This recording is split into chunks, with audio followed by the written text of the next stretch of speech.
bonjour, j'espère que vous allez bien. Aujourd'hui, je vous parle de dernières nouvelles en termes d'immigration au Canada, surtout la dernière politique d'intérêt public qui concerne justement les citoyens provenant de Gaza. Alors, la politique d'intérêt public, il est entré en vigueur le 9 janvier 2024. Et cette politique d'intérêt public, elle permet à chaque citoyen canadien ou résident permanent du Canada de ramener ou d'accueillir un membre de sa famille qui réside à Gaza. Quel que soit ce membre de famille, par exemple, il peut être un époux, une épouse, un enfant, quel que soit son âge, un parent, une mère, grand-père, neveu, des sœurs, demi-sœurs, frères, demi-frères, etc. Il y a bien sûr des conditions d'admissibilité qui s'appliquent là-dessus. Le citoyen canadien ou le résident permanent doit être capable de soutenir financièrement ce membre de sa famille, surtout au moins une année. Bien sûr, il y a des preuves qui vont être soumises à l'appui de la demande. Donc, la politique d'intérêt public, il est entré en vigueur le 9 janvier 2024. Il va se terminer quand? Il va se terminer le moment que Immigration Canada ils vont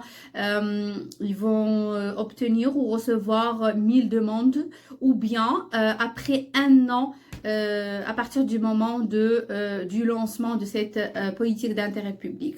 Donc c'est une belle occasion aussi pour accueillir les gens qui vivent dans des conditions un petit peu particulières à Gaza par leurs membres de la famille qui se trouvent au Canada.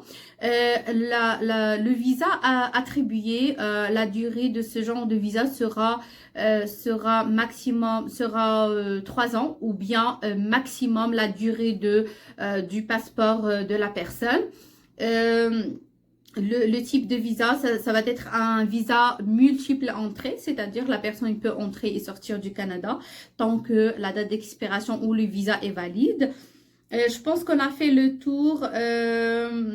Bien sûr, une fois que la personne se trouve au Canada, il peut faire vraiment la demande. Il peut bien sûr présenter une demande d'un permis de travail ou une demande de permis d'études depuis l'intérieur du Canada. Donc voilà, donc c'était brièvement cette politique, cette nouvelle politique. Il y a beaucoup de nouveautés. On va essayer d'aborder chaque nouveau programme ou chaque politique d'intérêt public dans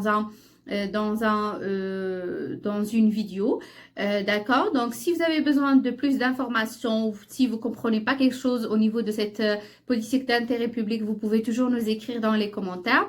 Donc je vous dis merci, à la prochaine.